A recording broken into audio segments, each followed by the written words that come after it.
찬송가 290장, 찬송가 290장. 우리는 주님을 늘 배반하나 함께 찬송드리겠습니다.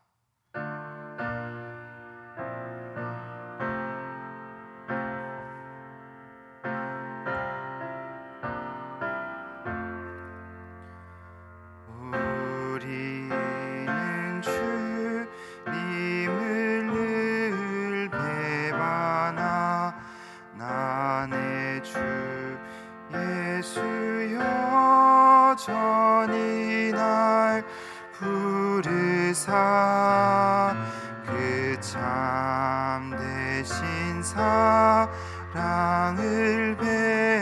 베푸시나 내 형제여 주님을 곧 따르라.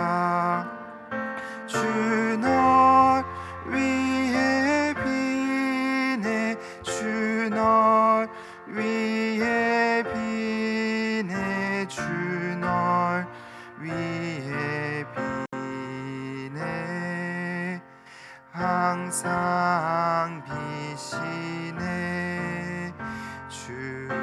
주께서 풍성한 은혜를 내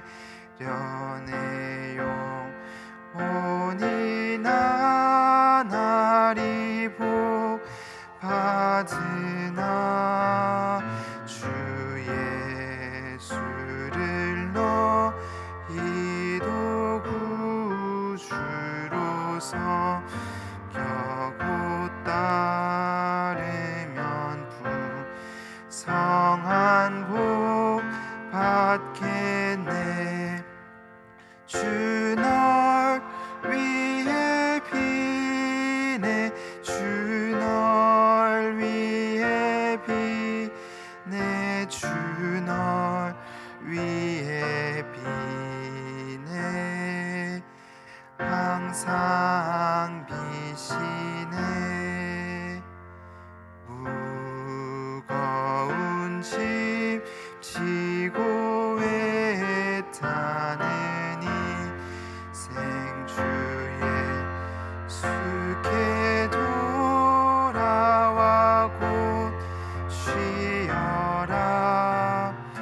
내 주 예수 너희를 돌보실 때에 참 복락과 위가 넘치겠네. 주 널 위해 비네 주 널 위해 비네 주 널 위해 비네 항상 비시네. 함께 두 가지 기도 제목을 가지고 기도함으로 나아가도록 하겠습니다. 내일 있을 주일 목장 연합 예배를 위해서 함께 기도하겠습니다. 우리의 인생의 참된 소망이 되시고 주인이 되시는 하나님을 주목하는 시간이 되게 하시고, 하나님을 주목할 때 우리의 근심의 발걸음이 믿음의 발걸음이 되게 하시고, 눈물의 발걸음이 감사의 발걸음이 되는 예배 자리가 되게 하여 주시옵소서라고 기도하겠습니다. 특별히 내일 말씀 전하시는 담임 목사님 가운데 능력을 더하여 주셔서 선포되는 말씀을 통하여서 우리가 다시 하나님께 소망을 두는 은혜가 있게 하여 주시옵소서라고 기도하겠습니다. 계속해서 교회를 위해서 기도하겠습니다. 우리 교회가 평신도 사역자를 세우는 교회, 지역사회와 함께 행복한 교회가 될 수 있도록 하나님 함께하여 주시옵소서라고 함께 이 두 가지 기도 제목을 가지고 기도함으로 나가겠습니다. 기도하겠습니다. 사랑과 은혜가 충만하신 하나님 아버지 감사합니다. 우리가 매주 드리는 예배지만 그러나 결코 당연한 예배가 아님을 기억하며 나아갑니다. 하나님께서 우리를 부르시지 않고 우리와 함께 해주시지 않는다면 절대 예배 자리로 나아갈 수 없음을 고백합니다. 하나님, 우리가 내일 예배를 통하여서 우리의 참된 소망이 되시고 우리의 인생의 주인이 되시는 하나님을 바라보기를 원합니다. 세상이 우리를 다스리시는 것이 아니라 하나님께서 우리의 인생을 주관하시고 우리의 인생을 다스리시고 우리와 언제나 함께 하시는 그 하나님을 바라보고 그 하나님께 소망을 두며 나아가게 하여 주시옵소서. 하나님을 주목할 때 우리의 근심의 발걸음이 믿음의 발걸음으로 되게 하시고 우리의 눈물이 다시금 하나님을 향한 감사와 기쁨으로 가득 차는 은혜를 허락하여 주시옵소서. 특별히 내일 말씀 전하시는 담임 목사님 가운데 함께하여 주셔서 그 말씀을 통하여서 우리 온 성도들이 하나님의 말씀 가운데 거하게 하시고 또한 하나님께 소망을 두는 은혜가 있게 하여 주시옵소서. 우리 교회를 위해서 기도합니다.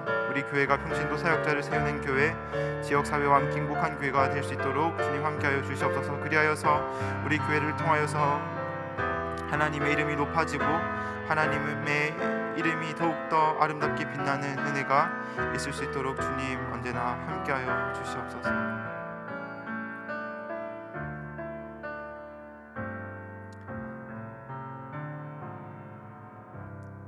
모든 기도 예수님의 이름으로 기도합니다. 아멘.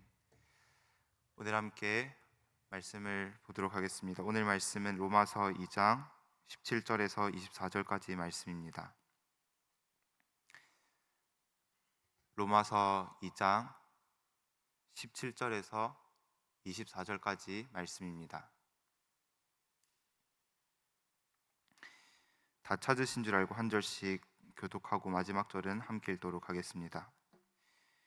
유대인이라 불리는 내가 율법을 의지하며 하나님을 자랑하며 금을 받아 하나님의 뜻을 알고 지극히 선한 것을 분간하며 맹인의 길을 인도하는 자요 어둠에 있는 자의 빛이요 율법에 있는 지식과 진리의 모본을 가진 자로서 어리석은 자의 교사요 어린아이의 선생이라고 스스로 믿으니 그러면 다른 사람을 가르치는 내가 내 자신은 가르치지 아니하느냐? 도둑질하지 말라 선포하는 내가 도둑질하느냐? 간음하지 말라 말하는 내가 간음하느냐? 우상을 가증히 여기는 내가 신전 물건을 도둑질하느냐? 율법을 자랑하는 내가 율법을 범함으로 하나님을 욕되게 하느냐? 기록된 바와 같이 하나님의 이름이 너희 때문에 이방인 중에서 모독을 받는도다. 아멘.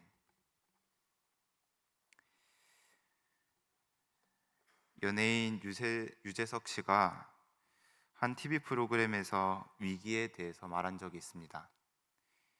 유재석 씨는 진짜 위기란 위기인데도 불구하고 위기인 줄 모르는 것이 진짜 위기입니다 라고 말했습니다. 그리고 유재석 씨는 이렇게 덧붙였습니다. 여기서 더 큰 위기는 위기인 걸 알면서도 아무것도 하지 않는 것이 더 큰 위기입니다.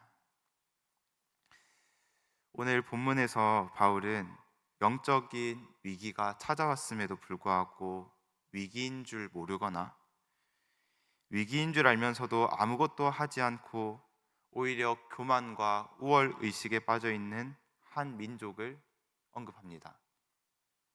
그들은 바로 유대인들입니다. 오늘 바울은 특권의식과 큰 모순 가운데 있는 한 민족을 언급하며 말씀을 시작합니다. 17절 말씀입니다. 유대인이라 불리는 내가 율법을 의지하며 하나님을 자랑하며.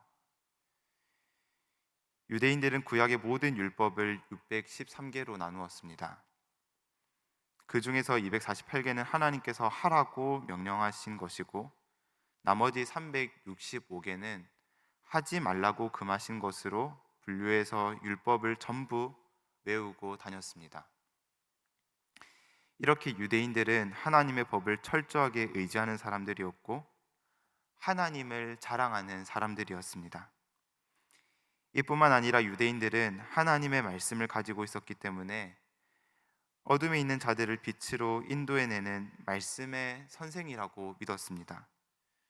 그들은 율법의 가르침을 받았기 때문에 하나님의 뜻을 잘 알고 인생에서 중요한 것이 무엇인지 분간할 줄 안다고 생각했습니다.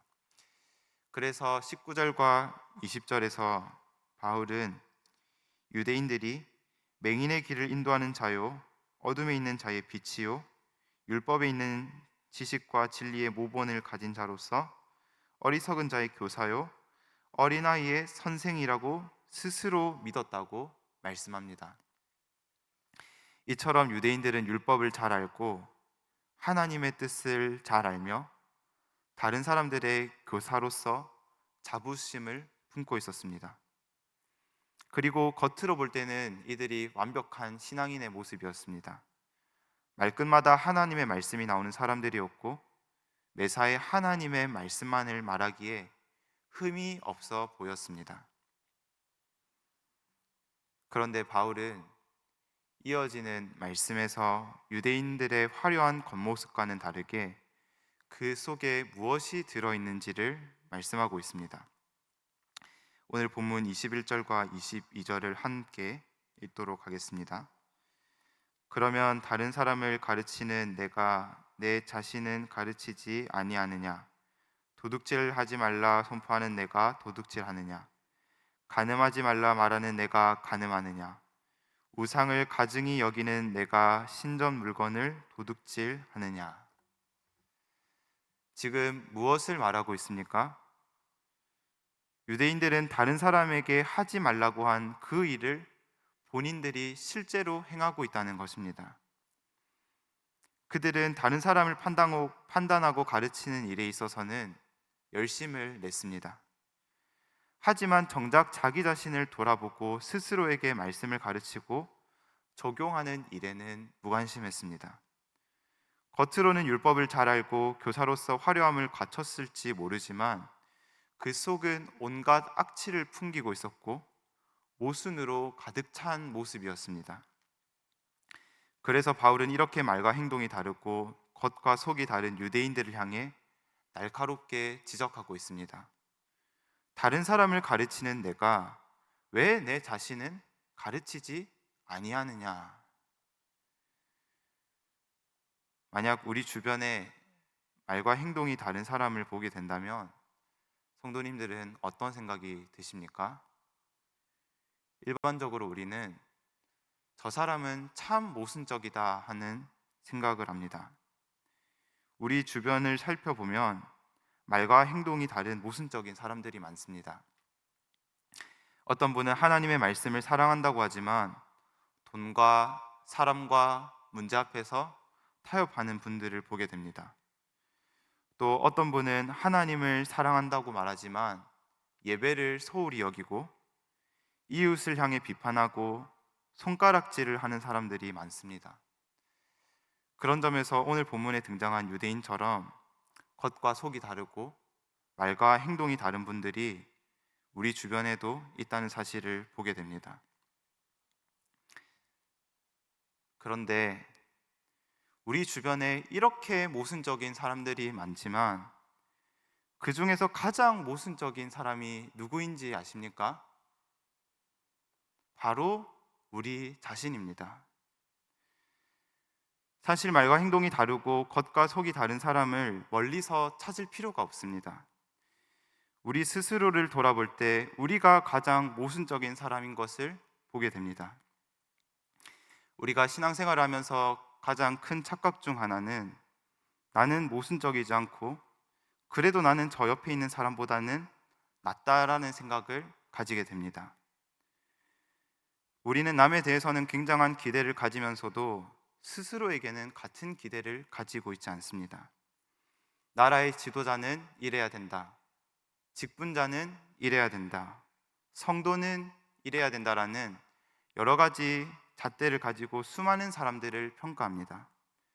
하지만 정작 우리 자신이 잘못했을 때는 넓은 마음으로 품어주고 이해하려고 합니다. 다른 사람들이 잘못된 행동을 하면 열을 내고 손가락질을 하면서도 내가 같은 잘못을 할 때에는 그만한 이유가 있고 그럴 수 있다고 생각을 합니다. 다른 성도들의 잘못에는 예민하면서도 우리의 잘못에 대해서는 너그럽게 용서해 주기를 원합니다. 이 이상 나열하지 않더라도 우리가 얼마나 모순적인 사람인지는 우리 스스로가 가장 잘 알고 있습니다.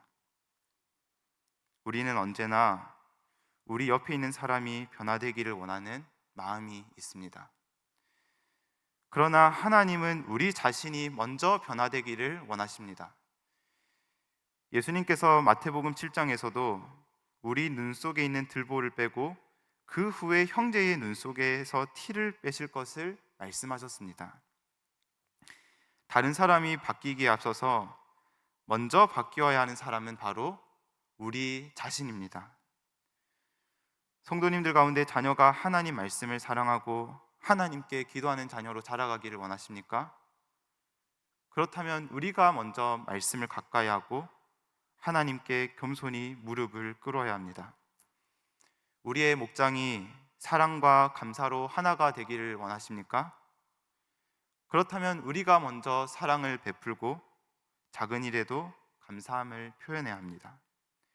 왜냐하면 변화는 언제나 우리 자신으로부터 시작되기 때문입니다. 우리 자신이 변화될 때 어떤 일이 일어날까요? 바로 하나님의 이름이 높아지고 하나님께서 영광을 받으십니다. 오늘 본문 23절과 24절은 유대인들 안에 모순으로 가득 차고 하나님의 말씀을 지키지 않을 때 하나님을 욕되게 하고 하나님의 이름이 모독을 받는다고 말씀합니다. 그러나 반대로 우리 삶 가운데 사랑의 실천이 일어나고 공동체 안에서 우리가 먼저 변화된다면 하나님의 이름은 높아지고 하나님께서 영광을 받으십니다. 그러므로 오늘 새벽에 기도하실 때 다른 사람을 바꾸기 위한 기도가 아니라 우리 자신이 먼저 하나님 앞에서 변화되도록 간구하는 기도를 드리기를 원합니다. 주님, 제가 먼저 변화되기를 원합니다. 제가 먼저 기도하고 사랑을 실천하며 하나님 앞에서 아름답게 빚어져 가기를 원합니다라고 기도하는 오늘 새벽의 시간이 되기를 원합니다. 우리가 먼저 변화될 때 가정이 변화되고 목장 안에 사랑이 넘치고 우리 교회가 새롭게 변화될 줄로 믿습니다. 오늘도 하나님 앞에서 우리의 연약함을 돌아보며 우리가 먼저 변화되는 은혜가 있기를 주님의 이름으로 축복합니다. 기도하겠습니다.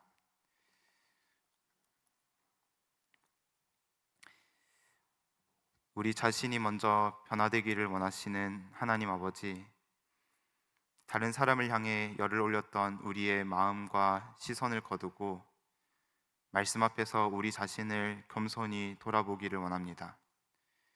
우리의 모순을 인정하고 우리가 먼저 하나님 앞에 기도하게 하시고 우리가 먼저 사랑을 실천하게 하시고 우리가 먼저 하나님 앞에서 빚어져 가는 은혜를 허락하여 주시옵소서. 그러나 이 모든 힘을 우리의 힘으로는 감당할 수 없사오니 성령께서 우리를 도우셔서 날마다 말씀 가운데 살아갈 수 있도록 늘 인도하여 주시옵소서. 모든 기도 살아계신 예수님의 이름으로 기도합니다. 아멘.